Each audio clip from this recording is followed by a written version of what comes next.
What you have to ask yourself is, what direction am I going? I mean, who you are, who all of us are, our source energy, we have it within us. But the problem is that we walk away from it. It's like you can't walk away from what you are. And what you are has a spark of God in you. And the best way to know that when it isn't ego, these two forces, the Kabbalah teaches us that there are two forces. There's the force of light and there's a force of dark. And it's all the same force. But basically, it's like, what direction is it going? When it is moving towards hatred and bitterness and anger and judgment and resentment, and fear and anxiety and stress and pain and so on. When you are moving in that direction, and I believe this and have written about this myself.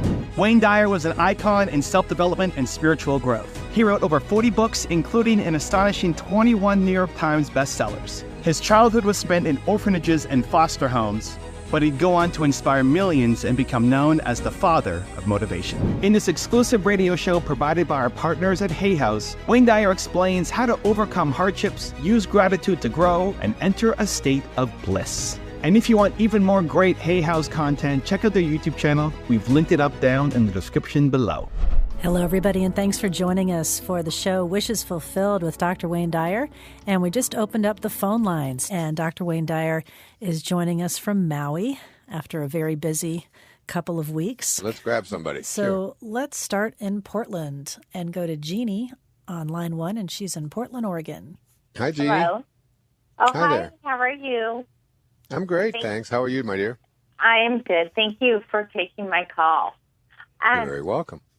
So I'm in the middle of writing a book, and I guess genre-wise, it's kind of a wellness memoir. And it started out, I was going to write a whole different book really about listening to your intuition, and it still is hugely about that and following it and letting, that inner guidance from above, let that lead your life and how it brings you through life. And, a lot of what you basically, I think, teach, but through my story. And, when I was young, I was like 17 when I started writing letters to God. And each time I wrote, I felt so much better. And then I would take them and just immediately go burn them in the fireplace. And when I was 25, my brother died. And I actually bought a hardcover book and started writing in that and just couldn't bear to throw what I'd written away. So now, 27 years later and 41 journals later, I'm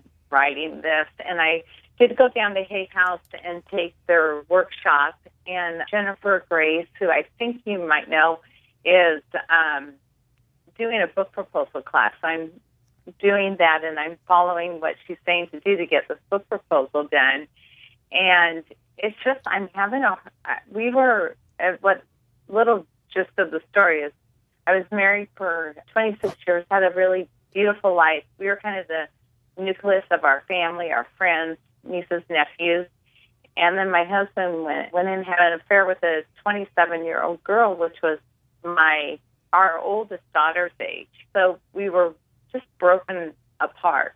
And if you can imagine a spider web, we were the center. Now there's all this brokenness, and as I'm going and reading through my journals to write my book, because I've actually have a beautiful life now, and it's been 2 years since my divorce, almost to today, I think, which is weird. And I have a really beautiful life, but everyone else, I feel like it's my family, my nieces, my nephews, friends, they're all still back in, they're trying to wrap their head around what even happened in the first place, and there's still all this brokenness, and it's almost like I'm at this point of writing where I need a little relief somehow. And I don't know if you ever wrote something that you're going back and reading and having a lot of awareness and writing it, and it's hard to write. How do you push yourself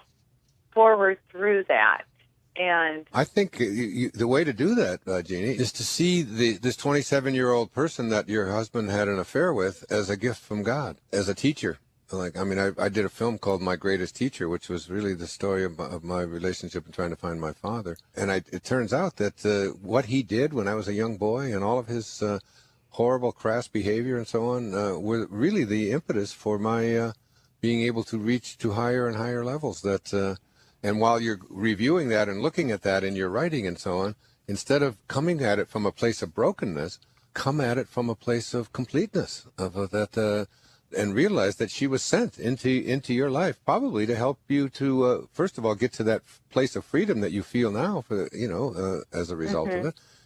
And secondly, to help you to look back upon it as you write about it, not from a place of oh, this is terrible and it shouldn't have happened, which is what so many of your family members are doing, but from a place of gratitude, of being in a space of gratitude, and write from that place of gratitude, and allow the divine guidance that brings to you, to come to you and to flow through you. And you'll watch your writing. Because when I wrote, I Can See Clearly Now, and I really encourage you to read that when it comes out. Yes, I keep wanting to hear it and read it. Especially in terms of what you are asking me about right now, because I did a lot of reliving as I went through that, and I began to write from, first I started to write from that place of the pain and the hurtfulness, like when my wife and I separated, or when I found out I had leukemia, or when I was living in an orphanage, and all of the kinds of things that have been benchmarks in my life.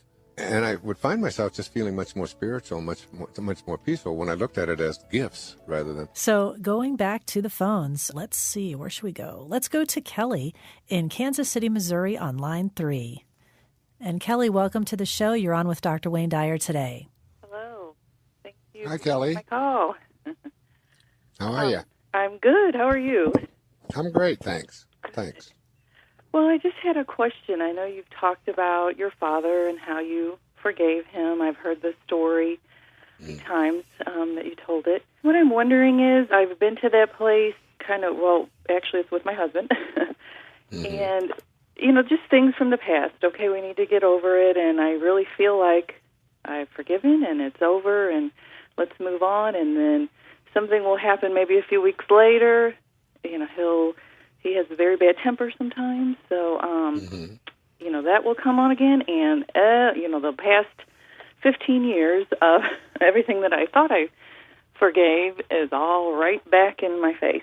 And I just so angry, and he can just really be very sweet and nice and then turn on a dime. And just my children are starting to be affected by it. My oldest child is, to the point where she doesn't even want to be around him. And it's a lot of anger in the house. So. Yeah. Is there alcohol at all involved? No, not really. No. I mean, actually, no, not at all. Every once in a while, he'll drink, but nothing, no. But this temper thing, was it when you first met, before you were even married, and when you were, in that early stage of, what did you ever see that surface? Actually, when I look back, yes. I mean, it's always been like this, and I think I had such low self-esteem that I just took it, and I've kind of gotten over that, worked on myself, and it's not quite as, it seems like it has dissipated, but it's a lot of times has now turned on my oldest daughter. So now I know exactly how she feels. I mean, she loves him, but in another way, she just hates him. Does it ever go beyond just words? Yeah, not really too physical, but just like pushing maybe once or twice. But just it can be very, very mean. And just even when he's not really angry, just little jabs. And just real quickly, what was his relationship, in a sentence or two, what was his relationship like to his father? His father, he really got along good up until recently, and now they still get along, but he drives him crazy. Pretty much everybody drives him crazy. But yeah, his father was, the way he describes him was nothing, very easygoing, like happy, and now there was some alcohol involved with that, but very happy kind of a person. Right. Okay. So what you're looking for, I mean, we only have a few minutes, so it's like what you're looking for is a way to deal with and live with someone who's got a bit of, bipolar is too strong a word because it sounds too technical and too diagnostic and so on, but basically that's what you're talking about. Someone who can just be on an even keel, can be up, can be happy and so on, and then something can trigger it and off he can go. And for some reason, he has come to believe that he has the right to abuse the people around him, especially the people that love him and care the most about him. Is that correct? That is very correct, yes. And he can do that with words and just an occasional pushing and so on, but just launch into one of those kinds of things. So what you need to understand is something I wrote about in my second book for the public, many years, called Pulling Your Own Strings, which I would recommend you read, by the way. It's called Pulling Your Own Strings. And basically my theory on all of this is that you get treated in life the way you teach people to treat you. So that rather than putting it on him, because if you're waiting for him to change in order for you to be happy, you might just be consigning yourself to the role of victim for the rest of your life. Right. So what you want to do is stop teaching him that it's okay for him to, even if he has his, all the reasons within him, and to be able to, this person is wrong. His own father drives him crazy. His daughter drives him crazy. You drive him crazy, whatever it might be. And he thinks that it's somebody else that is doing all of this to him. He is basically just reacting that way, because I guarantee you that he wouldn't, if I were at your home and a guest in your home, he wouldn't do that to me. He wouldn't yell at me. No. There are lots and lots of places where he absolutely knows how to control himself when he's frustrated. I mean, I'm sure he doesn't do that at work, or not very often, because he wouldn't be at work if he did. So he really has within him the tools to know how to suppress that and to just overlook it. But when it comes to certain people, he just has given himself the right to do that. And the only reason he's got the right to do that is because you've given him permission to do it, for whatever reason, in whatever form that you've given that permission. I know you don't want it. I know that it's not something that you're looking for, but you have taught him that you're willing to treat. So what you want to do is embark on a program to teach him that kind of behavior is no longer tolerable in your life, that you've taught him that you're willing to put up with that in whatever way that you have done it over the years, and same with your daughter, and same with your father-in-law. But now what you're going to do is teach him something new, so that when the next time that he does this and has one of these outbursts and so on, I would talk about it with him when he's not in one of those places, Right. When you're having dinner or whatever, and just say that I have decided that I'm not going to, when you have one of those emotional breakdowns and so on, and start yelling at either me or our children or whomever, that I'm not going to put up with that anymore. It causes me too much pain. And I just want you to know that what I'm going to do is, when I see it surfacing, is I'm going to leave.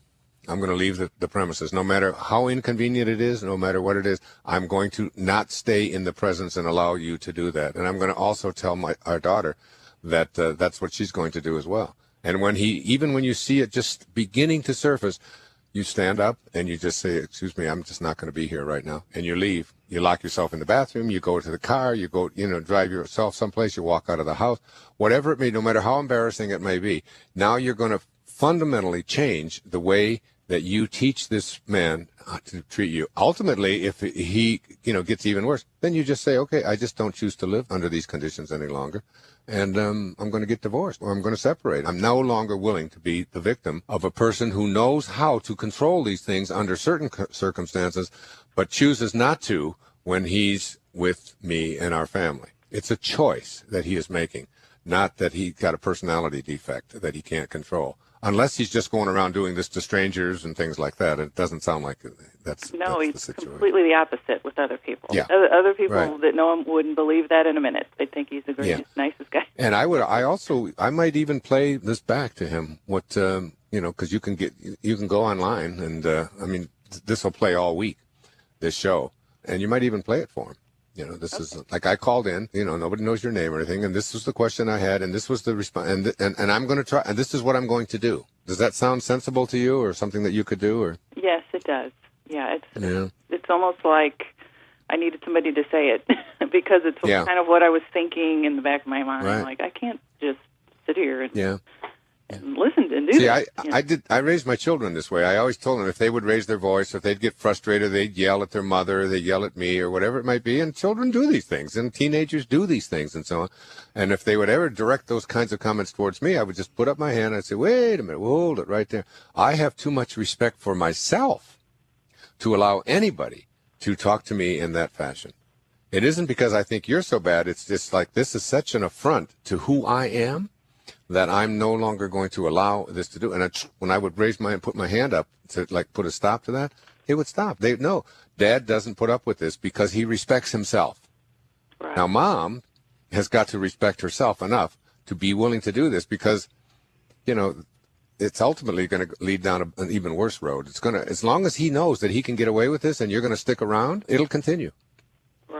And you can do this very nicely and very quickly. When he starts behaving it, you just get up, you go, get in the car, drive, go for a walk, go into the bathroom if you can't, just lock the door in there and just stay, until it's over with.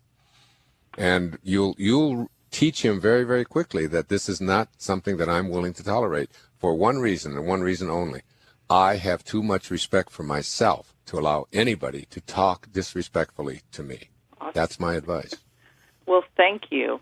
Thank you. Yeah. I really appreciate that. I know exactly what you're saying. Yeah. And by the way, when you change the atmosphere like that and do that, you will impact him. If you react with anger to yourself and allow, get into arguments and tell him I don't want to do this, and you have, you may have things that just that come out that you don't want to come out. You have to remember that if you don't eliminate darkness in your life, and this is darkness that you're talking about. You don't eliminate darkness by throwing more darkness at it. You eliminate it by throwing light at it, and that's what I'm asking you to do. Throw light at it. Like, teach him I'm not going to allow myself to be placed into this darkness any longer. And it's like the line I've said so many times on this show over the years that when Jesus would walk into a village, just his presence in the village and nothing more would elevate the consciousness of everyone in the village. You can elevate the consciousness of the people in your home by being a being of love and a being who refuses to allow this kind of behavior, because it's darkness coming at light, and light will always end darkness, but darkness never ends light. Right. Okay. Okay? Yes. Yeah. Thank you. Thank you. Thank you, my dear. God bless you. In Kansas City, what's the temperature there? Oh, about 12. About 12? Maybe, if I'm lucky. Yeah. I'm trying not to go out there today, so. Well, thanks for calling. I love talking to you, and I hope that helps. Oh, it does immensely. Yeah. You don't even know. Thanks. So thank you so much. Thank you, dear. God bless you. Namaste. And let's see if we can get to a few other people. Some really good calls today. Good. Interesting questions. And let's go to Jeanette on line 8, and she's calling from New Jersey. Hi, Dr. Dyer. I'm so excited to hear your voice today. And it's snowing here in Montclair, New Jersey. We're stuck in the house. The kids are outside enjoying the snow. So I'm so excited we connected this today. I am too. It's great to hear from you in New Jersey. Listen, I'm going to close all the lanes down to all the bridges in your state. What is that? What do you think? No. Oh boy, that would be that. That poor guy is he's really dealing with it now, isn't he? Oh, he sure is. They're all coming out now. Yeah. Absolutely. But my question is, I just closed my toy store in October, and I've always read all of your books, have seen all your PBS specials, and have been trying to practice more and more what you talk about. And lately, I wanted to ask, how do you know when, you're actually connected to Source? Sometimes I know it's a wonderful, warm feeling, but I wanted to hear your description of it when you do sit and meditate and actually connect. Well, the truth is you're always connected. What you have to ask yourself is, what direction am I going? I mean, who you are, who all of us are, our source energy, we have it within us. But the problem is that we walk away from it, but it's like you can't walk away from what you are. And what you are, it has a spark of God in you. And the best way to know that when it isn't ego, because ego is the part, it's like there are like these two forces. The Kabbalah teaches us that there are two forces. There's the force of light, and there's a force of dark. And it's all the same force. I mean, but basically, it's like, what direction is it going? When it is moving towards, hatred and bitterness and anger and judgment and resentment and fear and anxiety and stress and pain and so on, when you are moving in that direction, it's still, and I believe this and have written about this myself, that it's still love, but it's moving away from your source. Here's how I look at it. And then there's the other direction when you're moving toward it. So it's like, just picture the hands of a clock, okay? And at the top is there's two hands on the clock, okay? There's the minute hand and the hour hand. And you're born when both of them are right at the 12, right? So you can get a little metaphor of this in your mind. So now the not the hour hand, but the minute hand starts moving in the direction of towards, away from its source. The hour hand stays there. That's your source. And you are now moving. So you go past the 1 and you go past the 2 and you're moving away from your source. So this whole side all the way down to the 6 is each minute that goes by, or each hour, however you want to call it, that goes by, as you hit the 2 and as you hit the 3, 4, 5, this is all movement away from where you originated. You originated from a source of love, of perfect love, a source of what we call oneness, which means there's no opposites. The opposite of joy when you're in the ego state is sadness. But when you're in divine love, there's no opposite of joy. Everything is just joy, but you're not there because you're moving away until you get to the 6. And now you're at the 6. And this is when you're furthest away from your source. This is when you're at the lowest point in your life. This is when you feel that you've fallen as far as you can go. The anger, the hurt, the resentment, the pain is so deep there. And now you have a choice. You can either stay, you've moved away, taken on all this ego, believe that who you are is all the stuff that you own and all of the people that you're mad at, all the judgments that you have towards others. But now you're at 6. Now you can either stay there because the hand doesn't go backwards. It won't go back to the 5, 4. It doesn't work that way. You have to now start coming the other way. Now you're going to the 7 and the 8, and now you're coming home. And it's when you're on this side, when you're coming home back to where you originated from, you're heading back towards perfect love. And divine love is the kind of love that was your origination point. And this is when you know that you're connected. It's not whether you're there perfect, because as long as you're in a human body, there's going to be some separation. There's going to be opposites. And as long as you're on this planet, there's going to be east and west, and north and south, and up and down, and male and female, and good and bad. All of these dichotomies that we all experience and these paradoxes. But ultimately, when you get back to the 12, when you rejoin it, what happens is you fuse these dichotomies. And you're in a place where there's only love. There's no opposite. And as you start to look out at the world and see people behaving in certain ways, you still only have love, because that's all that you are as you're connecting yourself back. And you'll find yourself slipping when you're at the 8 and when you're at the 9, at the 10. But the closer you get to reuniting yourself with your source of being, the more that you will experience just feelings of bliss and love and kindness and joy. And when you're not, it's probably because you've got thoughts of judgment and criticism and condemnation towards some of God's children or some of the creations that we have or that you run into. And when you get rid of the judgment and the condemnation and the criticism, you're at the 7 and you're coming home. So the question isn't whether or not, you're with your source. The question is, what direction are you moving? Are you moving away from what you originated from? Because when you originated, I just saw something that's gone viral on the internet that my kid sent me. I'm thinking about posting it. I did post it on my Facebook page. It's of a little baby. And this baby is laughing at a dog that somebody's throwing popcorn at this little dog. And the baby's maybe 7 or 8 months old, if that. And it's just laughing. It's just it can't stop laughing. It's like it's at such bliss that it's just laughter. And it's like, William Wordsworth, a very famous English poet, said that our birth is but a sleep and a forgetting. Heaven lies about us in our infancy. And knowing that you're with Source is remembering who you are, remembering where you came from, knowing that you don't, when you came into this world, you had no judgment. You just, you just were here, and you were just accepting, and your mom put her breast in your mouth, and you were just content and happy and gurgling and all of that. And then you took on this ego, and then you starting to believe, and then comparing yourself and trying to be better than other people, trying to accumulate more stuff than other people. All of this is movement away. And now you start coming home, and you become more and more like God, which is really just where you become a being of sharing, because that's what God is. God just offers us everything in the universe, whatever it is, the source that we came from. It's just a source of abundance, and it doesn't ask for anything in return. It just allows anything to be. And the more and more you find yourself doing those things, that's when you're reconnecting, or at least you're heading back to the source. And when you ultimately get back to the 12, this is when you just shed your body, and we call it death, but this is the place that we call immortality. That's what Emily Dickinson called it. She says, because I could not stop for death, he kindly stopped for me. The carriage held but just ourselves and immortality. This is when you start to realize that who you are is this, you're not a human being having a spiritual experience. It's the other way around. You're this infinite spiritual being with a soul who's just having a little temporary human experience. And the closer and closer you get back to the 12, the more you know you're with Source. Long answer, but it's. I hope that made sense. No, it did. Beautiful. Thank you so much. Oh, God bless you, dear. Thanks for calling today. And we have just a minute, but I think time for one quick one. Okay. Slide I one didn't more realize person it was in. that close. Okay. Yeah, just 3 minutes.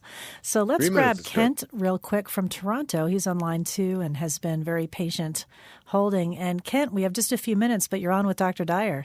Oh, hi. Thank you. Hey, Kent. Hi, how are you? I'm actually not in Toronto. I was in to come and see you in Maui in Divine Love last weekend, which I really enjoyed. Oh, I'm so glad. What did you think? It was great. And then, so I'm just staying with some friends in Honolulu. So I'm still enjoying your weather for now, and then I'm going to go back to my 25 soon. But no, I loved it because with, say, Scarlett and Ilibagiza, they were talking about forgiveness, which kind of reminded me to forgive myself and forgive others. And then with Anita and Mary, they were talking more about reminding me who I really am, which is divine love. So, but anyway, it was just great. It was just a great atmosphere. I really enjoyed. Do you have still the hangover effect of it? Is it? Are you still feeling it? Because it's been over a week for me, and I've just been walking around awash and like I'm in a bowl of soup, that is called love. I mean, everything I look at it really impacted me that way. Yeah, no, it's just very, like a joyful state or a blissful state, or just constantly reminding me who I really am. So not like I just loved the prior caller when you're talking about when I find myself in anger or frustration, to remind myself of compassion and kindness and joyfulness, and it takes me to another place. So, and when you said about that chapter 16, I reread Mary's chapter 16, and it's such a great reminder of who we really are. It makes me tingle when I read it, right? It's called Out of the Blue, and Hay House, I talked to Reed, and who's a president of Hay House, and he's agreed that we're going to publish it. We're going to help her get the first parts of it edited, but it's very, very powerful. It's very seldom that I ever... Go ahead. No, I was just going to say, I'm looking forward to that. So I came to see you in San Diego, the taping of I Can See Clearly Now, so I'm looking forward to seeing that. I'll probably see myself in the audience next week. You will, definitely, March. Yeah. That was very good, too. So, well, good. Yeah. And no, that I just was wanted after... to thank you. I had a great weekend. It was very enjoyable, and it was a great feeling. So I just wanted to thank you thank you for putting that on. I'm so happy that you were there. Thank you very much. Yeah, well, thank you very much. I'm so glad to hear from someone who was actually there, and to see if it had the leftover effect that it's had on me. I'm just seeing love everywhere, even in my sore neck. I'm seeing love. What about that? I think I got a sore neck too, so I'll have to look for the love in that too. Yeah. But that's well, great. thanks I for just calling. wanted to quickly call and thank you very much for that weekend. Well, I thank you, and I appreciate it. God bless you, my friend. Very good. Some great callers, and we will connect next week. I hope so. To watch another amazing Wayne Dyer video, check it out right there next to me. I think you'll love it. Continue to believe, and I'll see you there. Guilt is the opposite of that. Guilt is using up the present moment to be concerned about something that you did or didn't do or should have done or didn't do right, but you're still doing it in the present moment. So worry and guilt, in my book, Your Erroneous Zones, I call these the useless emotion.